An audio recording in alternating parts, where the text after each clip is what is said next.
بسم اللہ الرحمن الرحیم۔ مبادی الاصول کا دوسرا باب ہے ما یتعلق بہذہ الاقسام۔ سبق نمبر 3 میں خوش آمدید۔ آج کے سبق کے اندر ہم قضاء کی دو قسمیں کامل اور قاصر پڑھیں گے۔ اس کے علاوہ چند فائدے ہیں وہ بھی ہم انشاءاللہ آج کے سبق میں کور کریں گے۔ عبارت دیکھ لیں،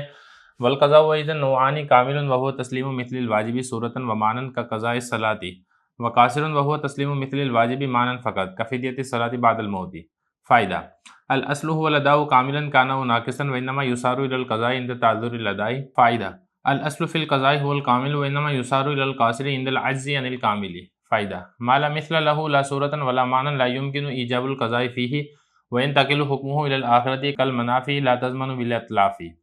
فائدہ: اذا ورد الشرع بالمثل مع انه لا يماثله صورة ولا معنى يكون مثلا له شرعا كالفدية في حق الشيخ الفاني مثل الصوم۔ ترجمہ دیکھ لیں، قضاء کی بھی دو قسمیں ہیں، کامل اور وہ مثل واجب کو سپرد کرنا ہے صورتاً اور مانن جیسا کہ نماز کی قضاء،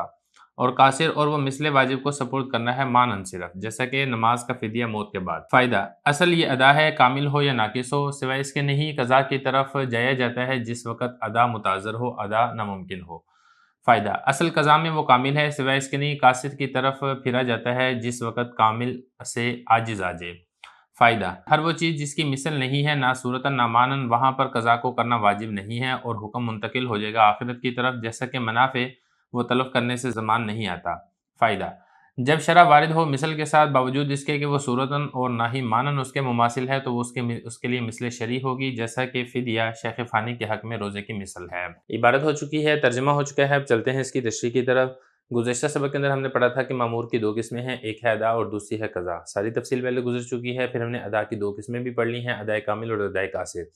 آج کے سبق کے اندر بتانا یہ چاہ رہے ہیں قضا کی بھی بالکل ایسے ہی دو قسمیں ہیں، ایک ہے قضائے کامل اور دوسری ہے قضائے قاصر۔ سب سے پہلے بات کر لیتے ہیں قضائے کامل کی۔ قضائے کامل میں آپ کو معلوم ہے کہ قضا میں مثل سپرد کی جاتی ہے، عین چیز سپرد نہیں کی جاتی، عین چیز سپرد کی جاتی ہے ادا کے اندر۔ تو قضائے کامل میں یہ ہوتا ہے کہ آپ مثل ایسی چیز سپرد کر رہے ہیں جو صورتاً اور مانن دونوں اعتبار سے واجب کی مماثل ہو، واجب سے ملتی جلتی ہو۔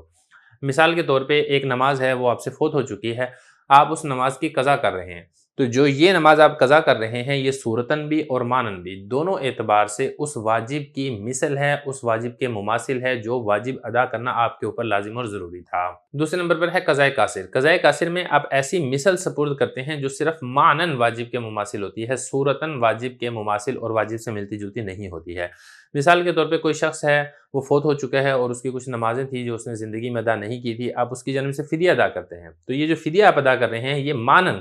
ان فوت شدہ نمازوں کی مثل ہے، لیکن صورتاً تو ظاہر ہے فدیہ ایک الگ چیز ہے، اور جو نماز ہے یہ صورتاً اس سے ملتی جلتی نہیں ہے۔ نماز کے اندر رکوع سجدہ ہوتا ہے، تشہد ہوتا ہے، لیکن جو فدیہ آپ ادا کر رہے ہیں فدیہ میں یہ سارا کچھ نہیں ہوتا ہے۔ تو یہ اب ایسی مثل سپرد کر رہے ہیں جو مانن تو نمازوں سے ملتی ہے لیکن صورتاً نمازوں سے نہیں ملتی ہے، اس کو کہا جائے گا کہ یہ قضائے قاصر ہے۔ ذرا عبارت دیکھیں، فرما رہے ہیں کہ قضا کی بھی دو قسمیں ہیں، نمبر ایک کامل اور وہ مثل واجب کو سپرد کرنا ہے، اور جو آپ سپرد کر رہے ہیں یہ صورتاً بھی اس واجب سے ملتی ہو اور مانن بھی اس واجب سے ملتی ہو، جیسا کہ نماز کی قضا۔ اب جو نماز آپ کے رہ گئی ہے، اب جب آپ اس کی نماز کی قضا کر رہے ہیں تو جس طریقے سے جو نماز فوت ہوئی ہے اس کے اندر جیسے رکوع سجدہ وغیرہ ہوتا ہے، جو آپ قضا لوٹا رہے ہیں اس کے اندر بھی ویسے ہی رکوع سجدہ ہے، تو یہاں پہ دیکھیں صورتاً بھی اور مانن بھی جیسے وہ نماز ہے ویسے یہ نماز ہے، دونوں اعتبار سے یہ والی قضا اس سے مل رہی ہے، وہ مامور جو آپ کے اوپر ادا کرنا لازم اور ضروری تھا۔ دوسرے نمبر پر ہے قضائے قاصر۔ قضائے قاصر کہتے ہیں کہ مثل واجب کو سپرد کرنا، لیکن وہ جو واجب کی مثل ہے وہ صرف معنی کے اعتبار سے واجب کی مثل ہے، صورت کے اعتبار سے واجب کی مثل نہیں ہے، جیسے کہ مرنے کے بعد نماز کا فدیہ۔ صورت کے اعتبار سے فدیہ الگ چیز ہے اور نماز الگ چیز ہے۔ ادا اور قضا کی دو قسمیں کامل اور قاصر ہم نے پڑھ لی ہیں، اس کے بعد یہاں سے چار فائدے ہیں، ان کو ایک ایک کر کے دیکھ لیں۔ فائدہ نمبر ایک، یہاں پر حضرت یہ بتا رہے ہیں کہ عبادات کے اندر اصل ادا ہے، اصل قضا نہیں ہے۔ جو عبادت آپ نے کرنی ہے آپ اس کو کوشش کریں، آپ اس کو قضا نہ ہونے دیں، آپ اس کو ادا کریں، چاہے آپ کامل طریقے سے چاہے آپ ناقص طریقے سے، لیکن کوشش یہی ہو کہ آپ کامل طریقے سے ادا کریں۔ البتہ اگر ادا کرنا ممکن نہ ہو، جیسا کہ نماز کا وقت ہے، اب نماز کا وقت گزر چکا ہے، وہ ادا تو نہیں ہو سکتی ہے، تو جب ادا کرنا ممکن نہ ہو تو پھر قضا کی طرف لوٹا جائے گا، تو پھر قضا کی طرف رجوع کیا جائے گا۔ تو خلاصہ یہ ہے کہ سب سے پہلے کوشش یہ کرنی ہے کہ ادا ہو قضا نہ ہو، لیکن اگر ادا ممکن نہ ہو تو پھر آپ قضا کی طرف جائیں گے۔ اسی طرح جب ادا نہ ہو سکی ظاہر آپ قضا کی طرف جائیں گے، لیکن قضا کے اندر بھی پھر یہ ہے کہ اصل ہے آپ قضائے کامل ادا کریں جو صورتاً اور مانن دونوں اعتبار سے مماثل ہو، لیکن البتہ ایسے ہے کہ اگر قضائے کامل آپ نہ کر سکیں تو پھر اس وقت آپ قضائے قاصر کی طرف جائیں گے، یعنی جو معنی کے اعتبار سے تو مماثل اور ہم مثل ہے، صورت کے اعتبار سے مماثل اور ہم مثل نہیں ہے۔ عبارت دیکھیں ذرا، فرما رہے ہیں کہ اصل یہ ادا ہے، چاہے ادائے کامل ہو چاہے ادائے قاصر ہو، سوائے اس کے نہیں قضا کی طرف پھرا جاتا ہے یا قضا کی طرف جایا جاتا ہے کس وقت؟ عند تعذر الادا، جس وقت ادا متعذر ہو، جس وقت ادا ناممکن ہو، ادا کو پورا کرنا ممکن نہ ہو، اس وقت پھر آپ قضا کی طرف جائیں گے۔ اور اس کے بعد آگے دیکھیں، قضا کے اندر اصل یہ ہے کہ قضاء کامل ہو، یعنی جو صورتاً اور مانن واجب کی مثل ہو، سوائے اس کے نہیں قاصر کی طرف ہم اس وقت جائیں گے جس وقت کامل سے ہم عاجز آ جائیں گے۔ اگر آپ قضاء کامل نہیں کر سکتے ہیں، عاجز آ چکے ہیں، تو پھر اس وقت آپ قضاء قاصر کریں گے۔ مثال کے طور پہ نماز ہے، اگر نماز قضا ہو گئی ہے، نماز فوت ہو گئی ہے، تو آپ اس کی قضا لوٹا سکتے ہیں، لیکن جب بندہ ہی فوت ہو گیا تو ظاہر ہے اب اس کی وہ قضاء کامل تو نہیں کر سکتا، تو فدیہ ہی دیا جائے گا جو کہ قضاء کامل نہیں بلکہ قضاء قاصر ہے۔ فائدہ ما لا مثل له لا صورتاً ولا معنی، دیکھیں قضاء کامل کے اندر ہم نے یہ پڑھا تھا کہ جو صورتاً اور معنن وہ واجب کے مثل ہوتی ہے، واجب کے مماثل اور مشابہ ہوتی ہے۔ جو صورتاً مماثل ہو اس کو کہا جاتا ہے مثل صوری، جو معنن مماثل ہو اس کو کہا جاتا ہے مثل مانوی۔ یعنی قضاء کامل میں مثل صوری بھی ہوتی ہے، مثل مانوی بھی ہوتی ہے، اور قضاء قاصر کے اندر صرف مثل مانوی ہوتی ہے۔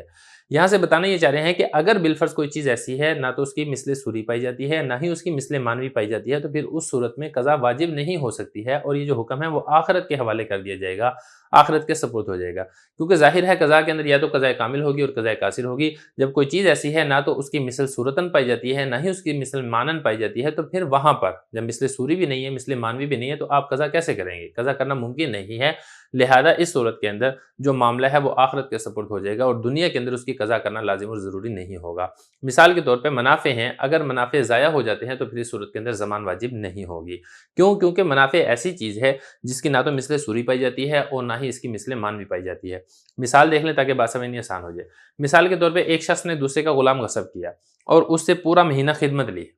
اب خدمت لینے کے بعد یہ جو غلام ہے یہ آقا کے سپرد کر دیا، تو اب یہ جو غاصب نے منافع حاصل کیا ہے اس غلام سے خدمت لے کے، اس منافع کا جو ضمان ہے وہ غاصب کے اوپر واجب نہیں ہوگا، کیونکہ دیکھیں قضا کے اندر مثل سپرد کی جاتی ہے، عین چیز تو نہیں دی جاتی، عین چیز تو ادا کے اندر ہوتی ہے، اور یہاں پر مثل کے ذریعے سے آپ ضمان نہیں لا سکتے ہیں غاصب کے اوپر، کیونکہ کسی بھی چیز کے ذریعے سے ضمان یہاں پہ ممکن نہیں ہے۔ جو چیز اس نے غصب کی ہے وہ منفعت ہے، اور منفعت کا مثل نہیں پایا جاتا۔ جب منفعت کا مثل نہیں پایا جاتا، نہ تو اس کی مثل صوری ہے نہ ہی اس کی مثل مانوی ہے، لہذا غاصب پر کسی قسم کا ضمان نہیں آئے گا۔ اس نے یہاں پہ منافع تو طلب کر لیے ہیں، لیکن طلب شدہ منافع کے عوض میں غاصب سے کسی قسم کا کوئی ضمان نہیں لیا جائے گا۔ اسی طرح اس کی دوسری مثال بھی ہو سکتی ہے، غاصب نے کسی کا مکان غصب کر لیا اور اس میں پورا مہینہ رہائش رکھی ہے، تو یہاں پر بھی اس نے منفعت حاصل کی ہے، لیکن جو منفعت ہے یہ ایسی چیز ہے نہ تو اس کی مثل صوری ہوتی ہے نہ ہی اس کی مثل مانوی ہوتی ہے، لہذا غاصب سے منافع غصب کرنے کا ضمان نہیں لیا جائے گا۔ یہی بتا رہے ہیں ماں، ایسی چیز لا مثل لہ جس کی مثل نہیں پائی جاتی، نہ تو اس کی مثل صوری ہے نہ ہی اس کی مثل مانوی ہے، تو وہاں پر قضا کو واجب کرنا ممکن نہیں ہے، اور جو حکم ہے وہ آخرت کی طرف منتقل ہو جائے گا۔ آخرت کی طرف منتقل ہو جائے گا کا مطلب یہ ہے کہ پھر اس نے جو غصب کیا ہے، اس نے جو ظلم اور زیادتی کی ہے، اس کی سزا یہ آخرت کے اندر بھگتے گا۔ جیسے کہ منافع لا تضمن بالاتلاف، اگر کسی نے منافع غصب کر لی ہیں، منافع تلف کر دیے ہیں، ضائع کر دیے ہیں، تو پھر غاصب کے اوپر اس کا ضمان نہیں آئے گا۔ آخری فائدہ دیکھیں، اذا ورد الشرع بالمثل، آپ کو معلوم ہے کہ قضاء کامل کے اندر مثل صوری اور مثل مانوی دونوں ہوتے ہیں، اور قضاء قاصر میں صرف مثل مانوی ہوتی ہے، لیکن یہاں پر بتانا یہ چاہ رہے ہیں کہ اگر کوئی چیز ایسی ہے جس کی مثل صوری بھی نہیں ہے مثل مانوی بھی نہیں ہے، لیکن شریعت کسی چیز کو اس کے مماثل قرار دے دیتی ہے، تو اس کو مثل شرعی قرار دیا جائے گا، اور مثل شرعی سے بھی جو مامور بھی ہے وہ ادا ہو جائے گا۔ مثال کے طور پہ شیخ فانی کے حق میں فدیہ دینا، شریعت اس کو روزوں کی مثل قرار دیتی ہے۔ اب یہاں پہ دیکھیں یہ جو فدیہ ہے نہ تو صورتاً روزوں سے ملتا ہے نہ ہی معنی کے اعتبار سے روزوں سے ملتا ہے، لیکن چونکہ شریعت نے فدیے کو روزوں کے مماثل قرار دے دیا ہے، لہذا اگر شیخ فانی فدیہ ادا کر دے گا تو اس کے ذمہ جو حکم ہے آپ نے روزے ادا کرنے ہیں، یہ روزوں والا جو امر ہے یہ سے ساقط ہو جائے گا، کیونکہ اس نے اس کی مثل شرعی کو ادا کر دیا ہے۔ یہی بتا رہے ہیں اذا ورد الشرع، جب شریعت وارد ہو جائے مثل کے ساتھ، یعنی شریعت کسی چیز کو کسی دوسرے کا مثل قرار دے دے باوجود اس کے کہ وہ صورتاً اور نہ ہی مانن اس سے ملتی ہو، جیسا کہ میں نے آپ کو بتایا کہ فدیہ ہے، شریعت نے فدیے کو روزے کا مماثل قرار دے دیا ہے، لہذا فدیہ یہ روزے کی مثل شرعی ہے، باوجود اس کے فدیہ یہ روزے کے ساتھ نہ تو صورتاً ملتا ہے اور نہ ہی مانن ملتا ہے، تو اس کو یہ کہا جائے گا کہ اس کے لیے مثل شرعی ہے۔ جیسا کہ فدیہ شیخ فانی کے حق میں روزے کی مثال ہے۔ شیخ فانی کا مطلب یہ ہے کہ وہ اتنا بوڑھا ہو چکا ہے کہ اس کی نہ تو صحت یاب ہونے کی کوئی امید ہے اور نہ ہی اس کے دوبارہ جوان ہونے کی کوئی امید ہے، یعنی اس کے بارے میں یہ امکان موجود نہیں ہے کہ یہ آئندہ زمانے کے اندر اس کے اندر اتنی طاقت آ جائے گی کہ یہ روزے رکھ سکے، تو ایسا شخص جو ہے وہ فدیہ ادا کرے گا۔ اس فدیے کو شریعت نے روزوں کی مثل قرار دیا ہے۔